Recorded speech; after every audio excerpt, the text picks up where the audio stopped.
Magandang araw sa ating lahat. Ako si Binibining Chris Ann Francisco Maravilla at ang ating pag-uusapan ay humanism.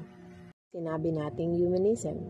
Ang humanism is theoretical mode na ibig sabihin ang paggamit sa sariling pag-iisip ng logical at na-challenge na tinatingnan ito na maipaliwanag na nakabase sa divine o supernatural. So, ibig sabihin, hindi lang puro about sa relihiyon, himala ang basihan kundi sariling talino at karanasan ng tao. At ang founder nito is Father of Humanism na si Francisco Pretach.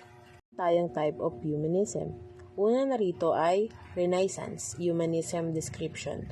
Ibig sabihin, ang Renaissance ay na-originate noong 14th century. Ang layunin nito is ibalik at pagyamanin ang classic idea, ancient Greek. Isa sa kilalang thinker dito ay si Francisco Pretach na tinatawag nga nating Father of Humanism. Siya ang nag-promote ng classic education at self-knowledge. Para sa kanya, mahalagang kilalanin ng tao ang sarili para mapaunlad niya ang kanyang buhay. Tumako naman tayo sa ikalawang types of humanism, ang Christian Humanism Description. Ito ay isang kilusang pinagsama ang ideya ng humanism at aral ng Kristyano. Ibig sabihin, dito sa Christian humanism, pwedeng pagsabayin ang paniniwala sa relihiyon at kilos ng tao. Ibig sabihin, naniniwala sila dito na sa halip na paglabanin ang dalawang aspetong ito, dapat itong pagsamahin para mas maging maayos at kapakinabang na individual ang isang tao.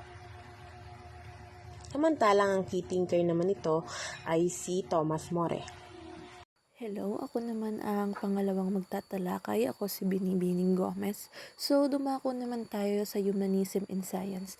Sinasabi dito na ang humanism ay nagbibigay ng halaga sa agham bilang isang mahalagang paraan upang maunawaan ng mundo at mapabuti ang buhay ng tao. Tinatanggihan ng humanism ang mga pamanhiin at walang basehang paniniwala dahil maaaring hadlangan nito ang tunay na pag-unlad ng tao. Sa halip na pinapahalaga nito ang paggamit ng ebidensya at makatuwirang pag-aaral upang matuklasan ang mga solusyon sa mga suliranin ng lipunan tulad ng sakit, kahirapan at pagkasira ng kalikasan. Ngayon naman ay dadako tayo sa Humanism and Technology. Ayon sa humanism, ang teknolohiya ay bunga ng katalinuhan, pagkamalikhain at sipag ng tao. Ito ay likha ng isip ng tao upang mapadali ang buhay, mapabuti ang kalagayan ng lipunan at mapaunlad ang mundo. Gayunpaman, naniniwala rin sila na ang teknolohiya ay dapat gamitin ng may etika at pananagutan. Sa madaling sabi, para sa humanism, ang teknolohiya ay dapat maging kasangkapan at kabutihan, hindi instrumento ng pagkasira at pagsasamantala. Ngayon naman ay dadako tayo sa pinakanghuli, ang humanism and human condition.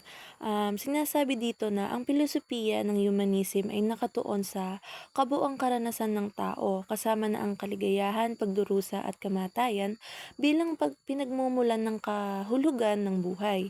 Para sa mga humanista, ang tunay na saysay ng buhay ay hindi nagmumula sa Diyos o sa buhay pagkatapos ng kamatayan, kundi kung paano nabubuhay ang tao ngayon, kung paano siya nagmamahal, nag-aaral at lumilikha o nakikisalamuha sa kapwa. Binibigyan din ng humanism na ang ugnayan ng kapwa-tao, pagkamalikhain at pagsusuri ng karunungan ay mahalaga upang magkaroon ng makabuluhang buhay. Sa halip ay umasa sa himala o banal na kapangyarihan, naniniwala ang humanism na ang tao mismo ang may kakayahang baguhin ang kanyang buhay at ang mundo sa pamamagitan ng rason, kabutihan at kooperasyon. Ngayon naman ay dadako tayo sa kabuuang konklusyon ng humanism. Sinasabi diyan na ang pilosopiya ng humanism ay nakatuon sa kabuuang karanasan ng tao bilang tunay na batayan ng kahulugan ng buhay. Ibig sabihin, lahat ng aspeto ng pagiging tao, andyan ang kaligayahan, pagdurusa, takot at kamatayan ay bahagi ng kung sino tayo at ang dahilan ng ating pag-iral. Sinasabi rin diyan na para sa mga humanista, ang kahulugan ng buhay ay hindi dapat ibatay sa relihiyon, sa Diyos o sa buhay pagkatapos ng kamatayan, kundi kung paano natin ginagamit ang ating talino, damdamin at kakayahan sa kasalukuyang buhay. Yun lamang at maraming salamat.